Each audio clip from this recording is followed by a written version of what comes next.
Hello and welcome back to another tutorials on this main channel, Unity Tutorials. In this video, I'm gonna show you how to make a pickup system on Unity. Now, for this tutorial particular, I already have some scripts written down, and the only thing you need to do is follow up some steps that you need to do for your game. Depends on the game you're making. You have to change some bits a little bit. I'm gonna explain you just how the script works, instead of just doing the script manually. That'll just take me some time and maybe forgot the script that I have to write. So let's get started, shall we?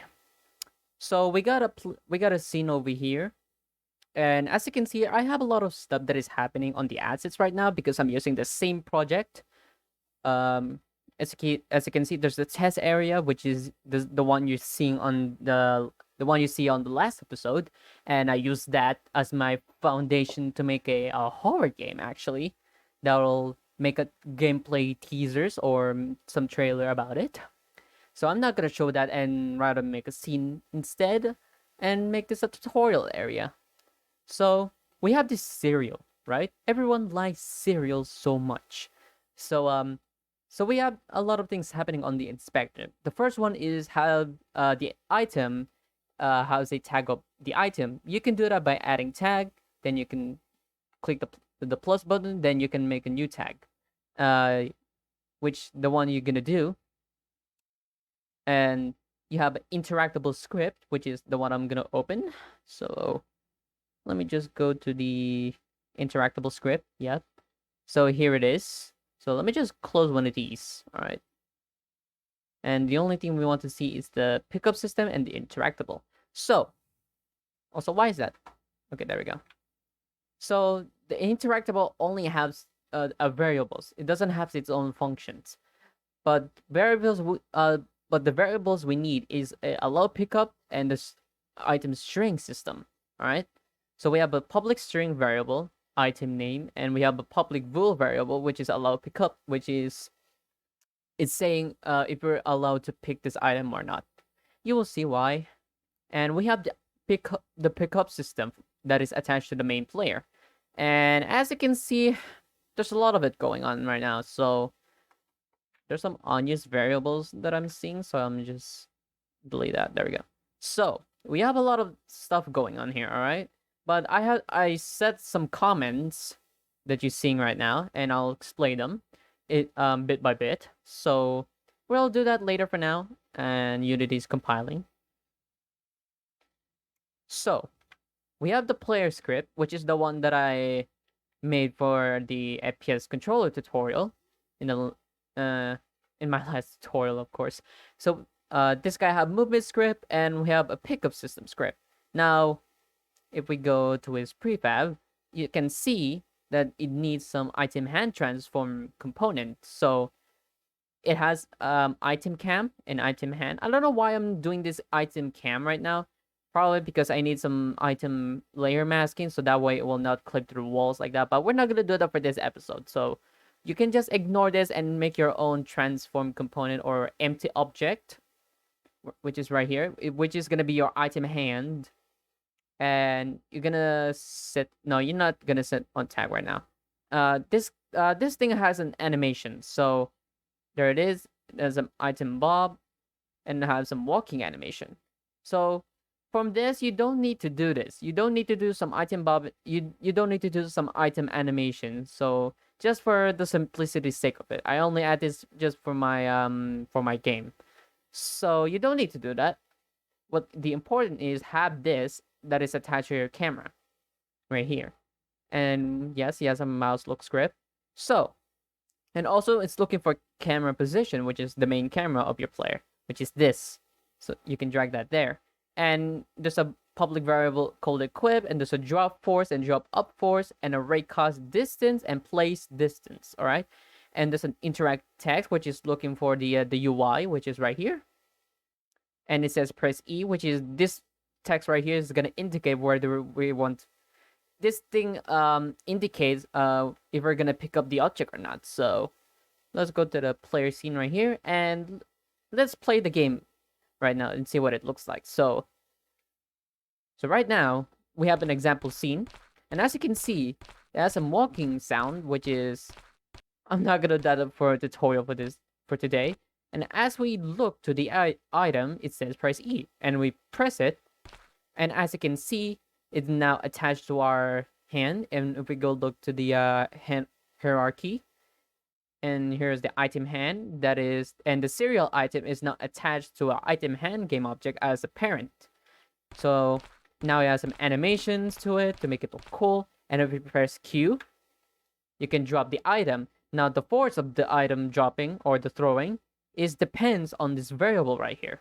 So you can like modify the variable a bit to make it to your liking. And if you press right mouse and look to the ground, it plays an item.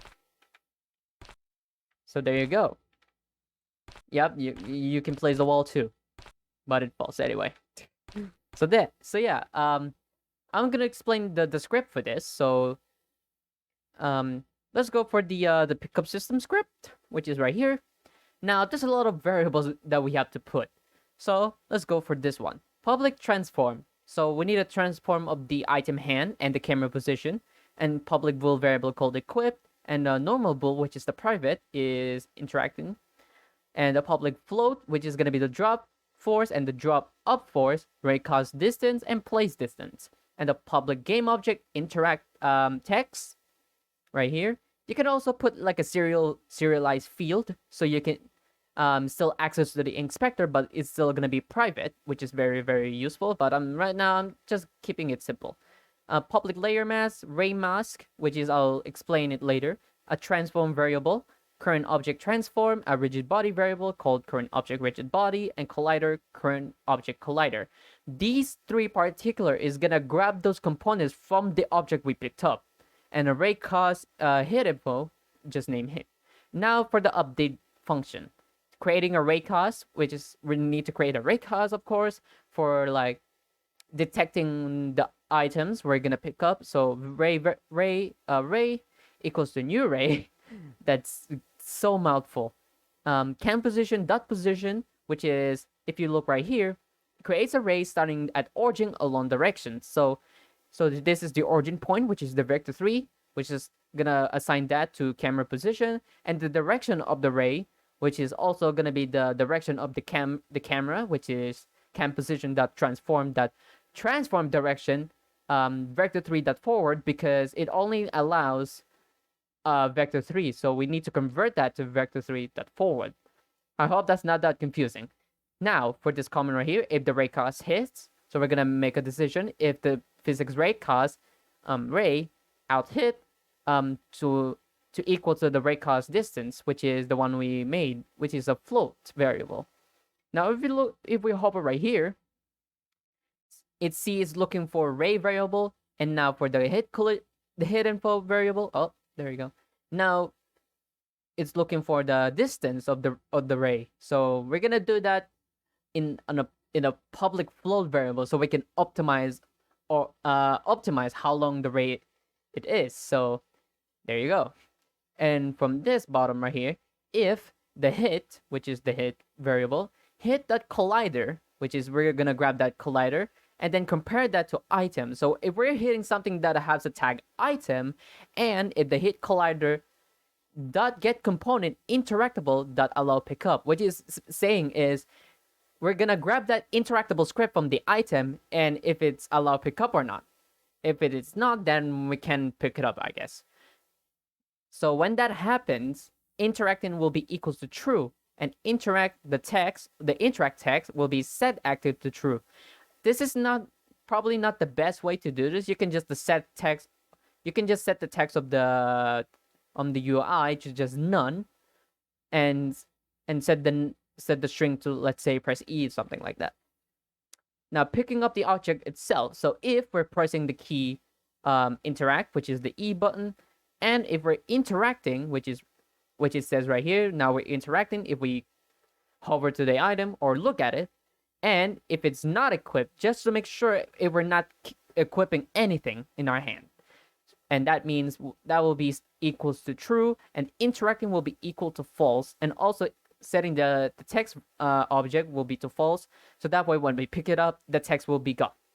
assigning the variable to the current object. So we're gonna assign those variables, the item we grab, to that to the player's script, which is this one right here. So current object rigid body equals to hit that rigid body. So we're grabbing those information to the hit collider. Current object transform, hit that transform, collider, hit that collider. And then there's a set object functions, which is we're gonna go right to the bottom. There it is. Now set those variables. So current object that transform that set parent to the item hands. So we're grabbing the item's transform and setting setting that parent to the item hand game object. So we're gonna parent those. Current object rigid body that is kinematic will be equal to true, which is we're gonna turn that item rigid body to kinematic. Current object rigid body that use gravity equals to false. We're setting that gravity to off. Current object collider that enable equals to false. So that way, if we grab the object and there's a collider, we're just gonna move weirdly. All right, we're gonna collide that object and then just, I don't know, is it gonna force us to walk backwards, I guess, or is it gonna push us backwards or something. Current object transform that local position equals to vector3.0. We're gonna reset that position, obviously, and then current object transform that local rotation. So we're gonna set that rotation quaternion that Euler. It has three parameters, which is negative 90 degrees, and the rest is 0. So the reason why we're setting that to negative 90, because the way my my model of the items imported is actually rotated. It's not the rotation we're gonna expect, like is the rotation is set to 0, but no, it's actually like this. So if we go to our model, now you see that serial thumb kind of icon. Yeah, there it is. It's set to unquestionable rotation, smoothing angle. No, I'm not gonna mess that thing out. I haven't touched that. And as you can see, the door is it's laying down, and the flashlight is not facing forward. It's just going down, I guess. And the enemy models, which is, I'll show you that in my gameplay teaser. I'm not gonna reveal the name yet. And we have a hammer that is facing on the ground like this, which is not very, very good. So what we can do is just set the object's rotation in our hand to negative 90, which is very, very easy. So let's go to dropping item now. Okay. Oh, I forgot as well. If we're not like hitting, if the rake cause is not hitting anything, then this else function right here will just be equals to false, and then the game object of the text will be equal to false. Now we're gonna make a function of dropping the item. So if we're equipping something, which is the bool variable, which is if it's just equipped, you can pretty much do like this, but you can just leave it like that, because it's already telling whether the bool variable is set to true or false. If we're equipping something, and we're gonna make another function like this, if we're pressing Q, then we'll call the drop item function. And if we press the right mouse button, and if we're hitting a rake cause of the ground, which is right here, which we'll call the place item function. All right, let's go to the drop item function, right? What am I saying?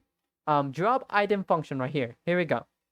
So first we're gonna do is set that equip bool variable to false. So that means we're not gonna equip anything. Then the current object rigid body is kinematic to false. Use gravity to true. So that means we're gonna convert that kinematic object to rigid body, and we're gonna set that to we're gonna enable the gravity, and we're setting the collider to true. And also, we have to do this above instead of the beneath of this code right here. This code is gonna tell the object is, we're gonna set the parent of the object to null, which is saying we're gonna remove the parented object of our item hand, yeah, and we're gonna remove that away from the item hand. So it's gonna set on its own, basically. So current object transform dot set parent to null. Now we're gonna add a force to it. Well, you don't need to put some force when dropping the object. You can just leave it like that. But we're gonna add some force to make it look unique. If you don't want to, you can just set that value to 0, I guess. Current object rigid body dot add force. We're gonna add the force just to throw the object. So cam position that forward. So we're gonna throw the objects facing on the face of the camera facing forward, yeah. Times by drop force. So we're gonna times that, and we're gonna set the force mode to impulse, which only calls once on the function when it's called. Current object rigid body add force again, but we're gonna set that thing to up. So can position that up times by drop up force, and then drop mode that impulse again. So for the placing item, it's very, very simple. So remember that raycast is detecting, where if the raycast is detecting on the ground, then that means it's gonna call this function right here. So let's go from this step. For this, it's still the same thing. Equipping to false, kinematic to false, use gravity to true, enable collider that enable true. So same thing, but in this bottom right here, so set that parent to null, but we're gonna set the position of the object. So current object transform that position equals to hit that point. So we're gonna position that object to the raycast endpoint, I guess. So that's it. That's all the script, which is very, very simple. By interacting like this, you can imply that to anything. For example, we want to interact a door, we're pretty much gonna do the same thing. So if hit collider dot compare tag door, it means the object has a door tag. Then interacting to then that means interacting to true. What am I saying? Interacting equals to true, so that means we're interacting on the door. So interacting text we're gonna be equal to true, which is set active. Then we're gonna grab the door script. So we're gonna make a door script variable. Door d equals to hit that collider get component to door. So we're gonna grab the component of the door script on the game object. Now if we're pressing key, now if we're pressing E, thank you, and we're interacting, that means we're gonna set that variable to door toggling function. Also, we're gonna make sure if the door is not locked or it's not blocked. Actually, we need to do like that. We're not gonna say if the door is not locked or if the door is blocked, because there's a possible way if we want our door to have a border and a padlock on it. So we want to make sure all of these variables is equals to false. Now we have a door function. If you want to know what the door functions is like, so we're gonna grab these door prefab that I made. Now this door has so much components in here, and I just burped. So this door right here, this door, a voice crack. This door right here is actually an empty game object, which is that's where we're gonna put the door script. Yeah. And the animator component and a box collider component, which is only set to trigger, because we want to only to trigger the door anyway. Now there's another empty game object, which is the door hinge, which is gonna be like the pivot point of the door, and the door graphics, which has a box collider on it, which is we can collide to the door. That's awesome. Now we have a door animation right here, which is simply have a door open and a close animation. Now we have to go to the animator right here, which is very questionable, which is very, very easy to understand of what the animator is. Basically, you put some animation states and then transition those states and do something. So we have this transition right here. It has an exit time, which is have a parameter of isOpenBool variable. We're gonna set that to true. When it tries transition to door opening, we only want that. So we have these two transitioning, which is also have the exit time to none. So we're gonna set the condition to opening to true when we triggered it on this close animation state.